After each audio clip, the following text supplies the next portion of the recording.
नमस्कार दोस्तों, मेरा नाम है विशाल और आप सबका स्वागत है स्टॉक बॉक्स के stock market business and finance updates में।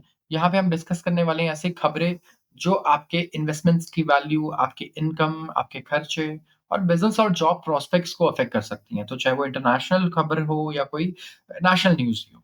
न्यूज़ हम पिक करते हैं बिजनेस न्यूज़पेपर से जैसे कि economic times, financial express and business standard. तो डिटेल में हम लोग डिस्कस करेंगे कि क्या न्यूज़ है और इसका क्या इम्पैक्ट है हमारी जेब पर स्पेसिफिकली। तो शुरुआत करता हूँ मैं आज के सबसे पहले आर्टिकल से। उससे पहले अगर आपको ऐसी वीडियोस पसंद हैं, तो आप ज़रूर इस चैनल को सब्सक्राइब कर लीजिए एंड इस वीडियो को भी लाइक कर दीजिए अगर आप रोज़ ऐसी वीडियोस देखना चाहते हैं तो, क्योंकि हम रोज़ ऐसी वीडियोस आपके लिए कवर करते हैं। शुरुआत करता हूँ मैं आर्टिकल से। Auto sales skid 17%। Auto sales मतलब ऑटोमोबाइल, भारत में गाड़ियों की जो सेल्स है ये 17% डिक्लाइन हुई है। तो किस बेसिस पे डिक्लाइन हुई है? अगर आप देखेंगे तो टोटल व्हीकल सेल्स हमारी ड्रॉप हुई है 17% ईयर ऑन ईयर बेसिस पे। मतलब हमने करीब 17 लाख 1.7 मिलियन यूनिट्स बेचे थे लास्ट फरवरी 2024 में। नहीं, सॉरी, इस फरवरी 2025 में बेचे हैं और 21 लाख बेचे थे कब? लास्ट फरवरी। अगर आप देखेंगे 2024 में, तो ये वाहन का जो डेटा है इसके थ्रू ये आर्टिकल इन्होंने पेश किया है। एंड डिक्लाइन जो है ब्रॉड बेस्ड है। मतलब ऐसा नहीं है कि सिर्फ कार की सेल कम हुई है, टू व्हीलर की सेल्स भी कम हुई है, थ्री व्हीलर की कम हुई है, पैसेंजर व्हीकल्स जो है हमारे, इवन इलेक्ट्रिक व्हीकल सेगमेंट में भी डिक्लाइन देखने को मिला है। जैसे जो पैसेंजर व्हीकल्स हैं, यहाँ पे इनका सेल्स गिरा है और कितना 16.4% का डिक्लाइन आया है। रीजन क्या है डिक्लाइन का? देखो, एक तो रीजन ये है कि अगर आप देखेंगे कोविड के बाद से स्पेसिफिकली कार के जो प्राइसेस है ना बड़ी तेजी से बढ़ गए हैं और लोगों का जो पर कैपिटा इनकम है वो इतनी तेजी से हमारा बढ़ा ही नहीं है। तो कहीं ना कहीं ये एक बहुत बड़ा इशू है, ये बढ़ नहीं रहा। एंड कार के दाम बढ़ने के और भी बहुत सारे रीज़न्स हैं, जैसे कि हमारी जो सेफ्टी स्टैंडर्ड्स है, गवर्नमेंट का कहना है कि हमने पहले से वो बढ़ा दिया है। तो ये सारी चीज़ें भी हैं, ऑल्दो कार में टैक्स कंपोनेंट भी बहुत बड़ा है। आप कार क्या खरीद रहे हो, ऐसा होता है कई बार कि आप टैक्स खरीद रहे हो और क्योंकि टैक्स ज़्यादा है, कार का रेट कम है। इंडस्ट्री एनालिस्ट जो है यहाँ पे low single digit growth rate expect कर रहे हैं ऑटोमोटिव सेक्टर के लिए एफवाई 2026 में, ठीक है? जो टू व्हीलर सेगमेंट है, जहाँ पे मेजर शेयर है ऑटो मार्केट का, यहाँ पे भी 11.7% का ड्रॉप है टू व्हीलर में भी। एंड कहीं न कहीं रूरल डिमांड में थोड़ा स्लोडाउन देखने को मिला है हमें।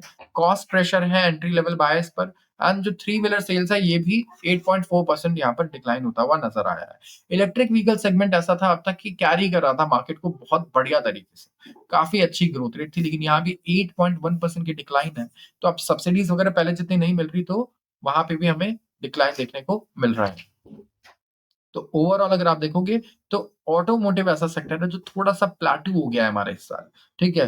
ग्रोथ अगर आगे और चाहिए तो गवर्नमेंट को या तो कुछ ऐसे मेजर्स लाने होंगे जहाँ पे टैक्सेस कम हो, राइट? या फिर लोगों के जो एवरेज इनकम है इसमें अच्छी खासी अगर ग्रोथ आती है तो। ओला इलेक्ट्रिक लीड कर रहा है विद ओवर 28% मार्केट शेयर, ठीक है? मोटिव सेक्टर में हमारा जो टू व्हीलर ईवी सेगमेंट है, इसमें ओला इलेक्ट्रिक गाड़ियाँ बनाती है और इनका अभी भी मार्केट शेयर 28% का है।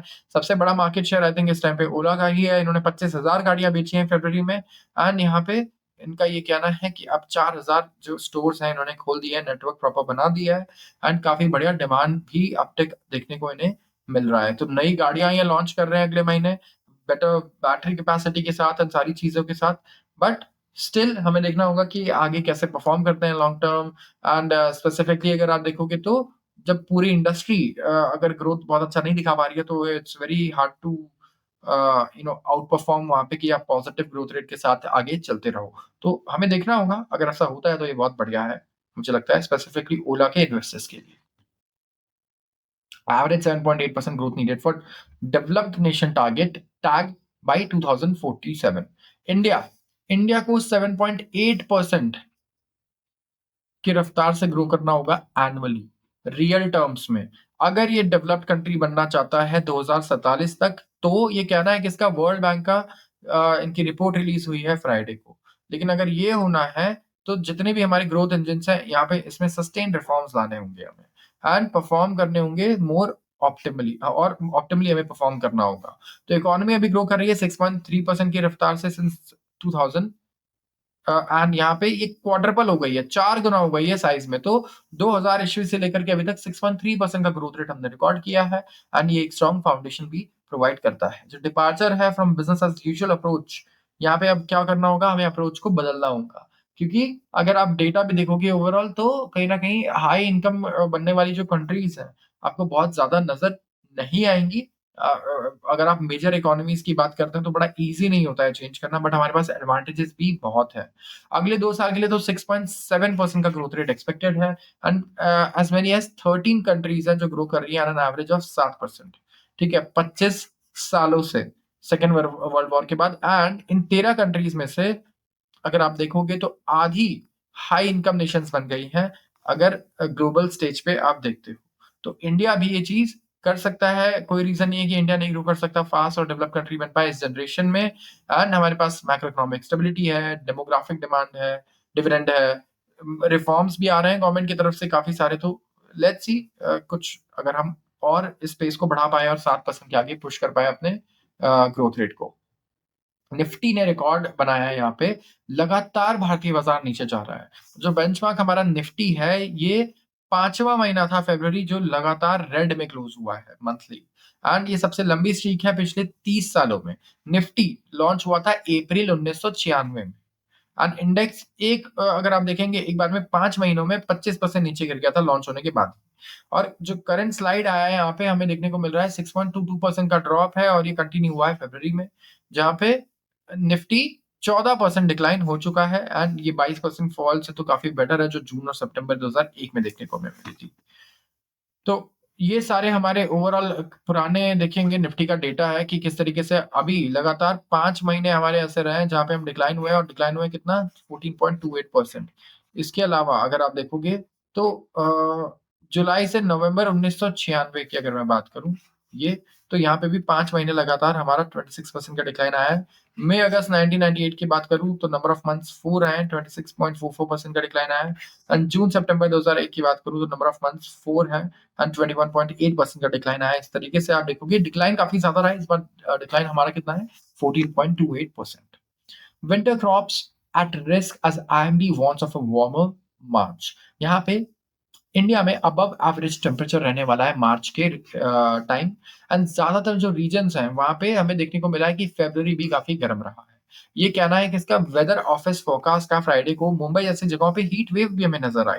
तो बोथ मैक्सिमम और मिनिमम टेम्परेचर जो है ये अबव एवरेज रहेंगे मोस्ट ऑफ द एरियाज़ में मार्च में एंड इंडिया दुनिया का सेकंड लार्जेस्ट व्हीट प्रोड्यूसर है और एक्सपेक्ट कर रहा है कि एक बम्पर हार्वेस्ट होगा 2025 में, तो हमें बाहर से इंपोर्ट नहीं करना होगा एंड महँगा इम्पोर्ट होता है बाहर से तो काफ़ी पैसे भी बचेंगे हमारे। लेकिन अगर टेम्परेचर ऐसे ही हाई रहे तो हमारे लगातार चौथा साल ऐसा हुआ कि हमारा यील्ड पहले से कम हुआ है, प्रोडक्शन ओवरऑल क कम हुआ है।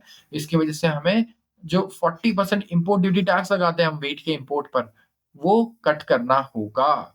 तो India is poised to enter summer season जहाँ पे वार्मेस्ट मार्चेज़ ऑन रिकॉर्ड हम लोग एक्सपेक्ट कर सकते हैं। अबव एवरेज टेम्परेचर हम एक्सपेक्ट कर रहे हैं through most of the month and यहाँ पे मैच्योरिंग व्हीट क्रॉप की यील्ड्स कहीं न कहीं बर्बाद हो सकती है। तो हीट वेव्स जो है एक्सपेक्टेड है वो most part of central regions and कुछ adjoining northern areas maybe of South India and parts of northeastern and eastern regions.